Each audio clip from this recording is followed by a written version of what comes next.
我们世界各地的莲友们，在座各位法师莲友们，大家早上好，阿弥陀佛。我们面对无常的时候，你的心态、你的观念到底对不对？这是一大考验。有一个人到医院去做身体检查，几天以后报告出来了。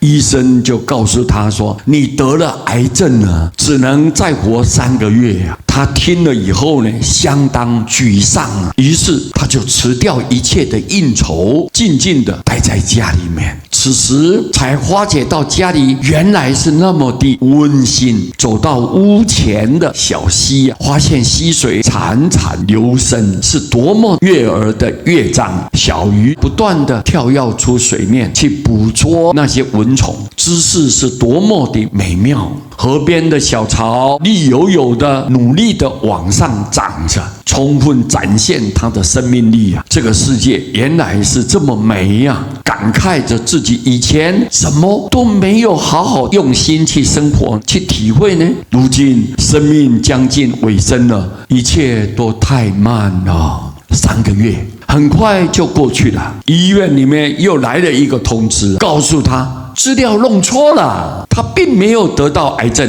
他自觉的有被愚弄的感觉，于是跑到医院向医生理论了：你为什么要骗我只能再活3个月呢？医生很无奈的向他赔不是，因为资料弄错位置了。但他很不谅解地追问着，医生最后挤出了一丝的苦笑，反问他说：你一直指责我骗你只能活3个月，请问你自己又怎能保证你能再活多久呢？他被医生质问了，竟当场愣在那里，一句话也说不出来啊。有这个公案，我们突然间想到，以前有一个人去请教一位禅师，他说：师父啊，你潜修佛法这么多年了，是一位得道的高僧，你能告诉我将来会怎么样吗？这位禅师淡淡的回答道：你将来一定会死。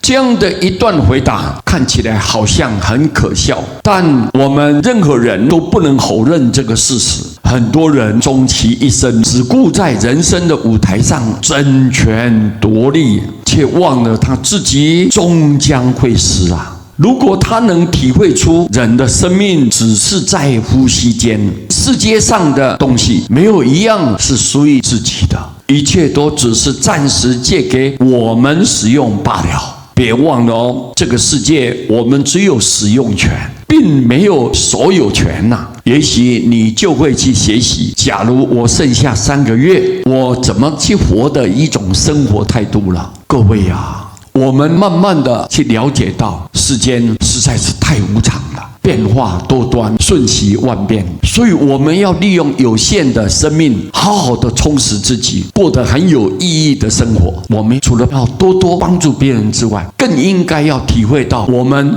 人是这么的软弱无力啊！我们要认真的念佛，全心投入阿弥陀佛慈悲的救度，我们才能够跳脱这种痛苦，所有一切的折磨都能给它结束。我们发愿到西方，就不会老，不会生病，不会死，你的慧命永远的存在。所以我们一定要了解怎么样去找到一条回家的道路，不要再贪恋这个人世间。就算你活到100岁，你又能怎样呢？最后还是要离开啊，对不对？你还是要离开，但是要离开的时候，有的人心里面已经知道要去哪里，很多人很迷惘啊，他不清不楚的，不晓得我要何去何从，这个是很悲哀的事情。所以我们应该要明白，学佛最主要是找到人生的方向，怎么样把这个大问题做一个彻底的解决，人生能够掌握在你手心，那你活在世间就非常有意义了。希望大家朝这个方向多努力，多学习。阿弥陀佛。